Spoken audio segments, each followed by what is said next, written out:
नमस्कार मित्रों, मेरे स्पिरिचुअल कनेक्ट पर आप सभी लोगों का हार्दिक अभिनंदन है। मित्रों, आज मैं आप लोगों को अंक ज्योतिष के बारे में कुछ बताने वाली हूँ, जिससे आप लोग अंकों और कुछ ग्रह, महीने, जो तिथि है, तारीख है और लकी नंबर है, मूलांक है, भाग्यांक है, तो उनके बारे में थोड़ा सामान्य ज्ञान तो होना ही चाहिए। मित्रों, आप लोग देखते रहते हैं, यूट्यूब में आता है, तो एक बेसिक नॉलेज कैसे हम प्राप्त करें, इसके लिए थोड़ा सा उसकी जानकारी बहुत ज़रूरी है, जिससे हम समझ सकें कि हमको कैसे अपना मूलांक, भाग्यांक, नामांक, शुभांक, ये सब कैसे हम प्राप्त करें अंकों के माध्यम से, और उन अंकों का अपने जीवन में प्रयोग करके लाभ की प्राप्ति करें। बस यही उद्देश्य है मित्रों।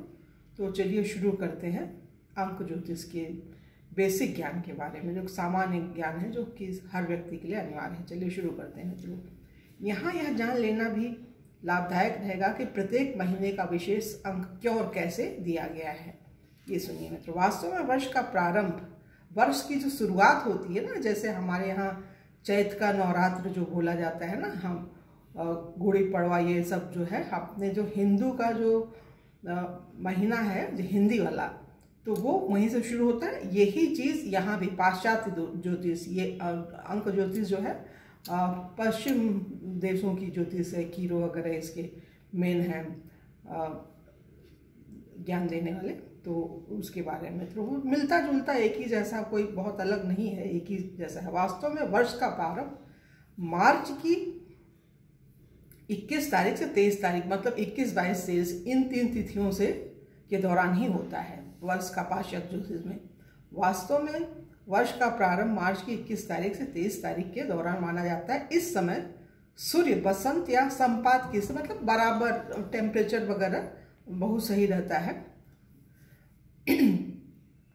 संपात की स्थिति में प्रवेश करता है, और सूर्य 30 डिग्री पर एक के बाद एक राशि में से गुजरता है। 30 डिग्री पर मतलब एक राशि से दूसरे, एक महीने, सूर्य का जो राशि का समय है 1 महीने का होता है, और जो चंद्रमा जी होते हैं, चंद्रदेव, वो 2.25 दिन का। ऐसे इसी समूची तकिया मतलब प्रक्रिया में उसे कुल 365 दिन का समय लगता है, जिसे एक वर्ष अर्थात 365 दिन की संज्ञा दी गई है।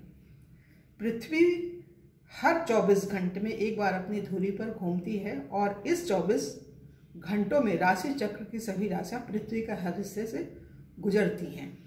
चंद्रमा पृथ्वी की 28 दिन के महीने में ही एक परिक्रमा करता है। कहा जा सकता है कि यह अद्भुत चक्र घड़ी के घंटे, मिनट और सेकंड की सुइयों के चक्र की ही भांति है। राशि चक्र की प्रथम राशि मेष है। यह समय मंगल ग्रह और इसकी कृपा दृष्टि से शासित रहता है। इस अवधि को बुध समय भी कहते हैं।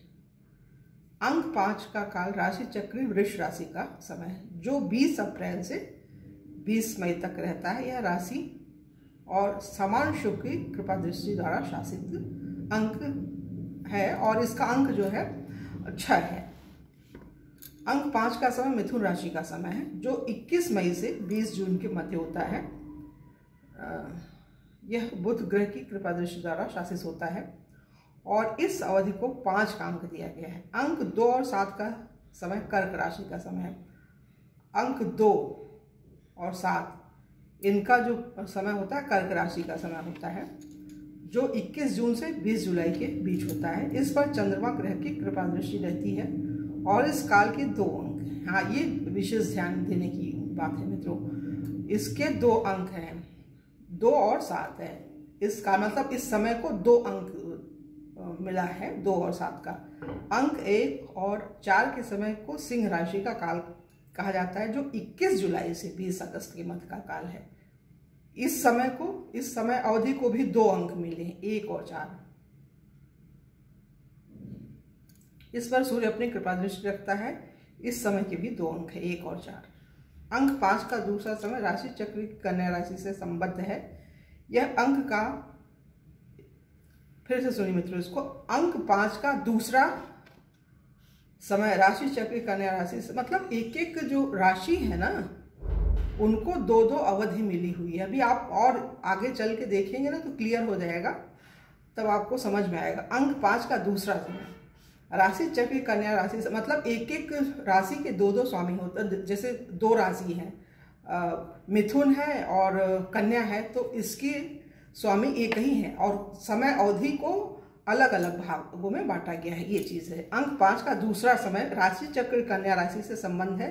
यह अंक समय 21 अगस्त से 20 सितंबर तक का है, जिस पर बुध राशि की क्रूर दृष्टि, एक की कृपा दृष्टि होती है, एक की क्रूर दृष्टि होती है। ग्रह वही है लेकिन एक समय अवधि में क्रूर दृष्टि रहती है उसी ग्रह की और एक की कृपा दृष्टि। ऐसे इस अवधि को 5 का अंक दिया गया है।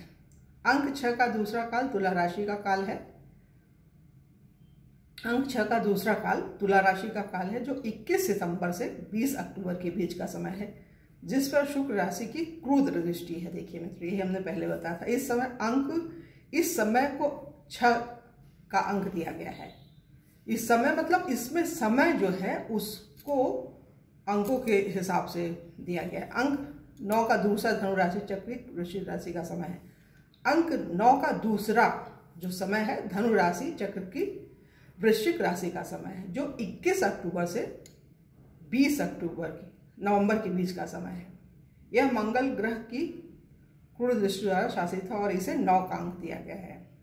अंक 3 का समय धनु राशि का समय है, जो 21 नवंबर से 20 दिसंबर के बीच का समय है। इस समय पर गुरु ग्रह का आधिपत्य रहता है, इसे 3 का अंक दिया गया है। अंक 8 का समय मकर राशि का समय है, जो 21 नवंबर से 20 दिसंबर के मध्य का समय है। अंक 3 का समय धनु राशि का समय है, जो 21 नवंबर से 20 दिसंबर के बीच का है। इस समय पर गुरु ग्रह का आधिपत्य रहता है, इसे 3 का अंक दिया गया है। ये विशेष ध्यान रखने की चीज़ है। उसी समय मलमास लगता है, खराब समय होता है। अब वो पाश्चात्य वाले तो नहीं करते हैं, लेकिन हमारे वैदिक ज्योतिष में, हिंदू धर्म में ये माना जाता है। अंक 8 का समय मकर राशि का समय है।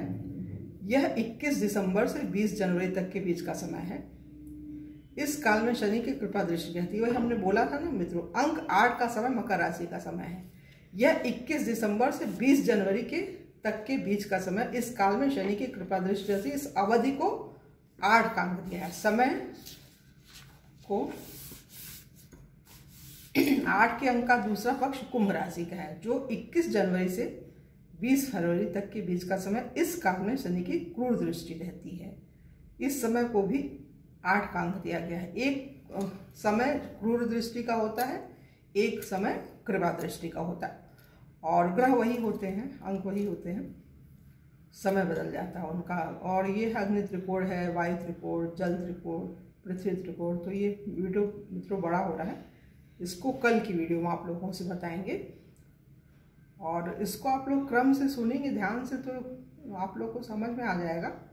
और दूसरी चीज़, किताब भी ले सकते हैं मित्रों, अंक ज्योतिष की किताब आती है, आप उसको ले लीजिए तो और क्लियर हो जाएगा। उसको तो आप आसानी से समझ सकते हैं, और जिनके पास नहीं है उनके लिए तो ये बहुत सही है।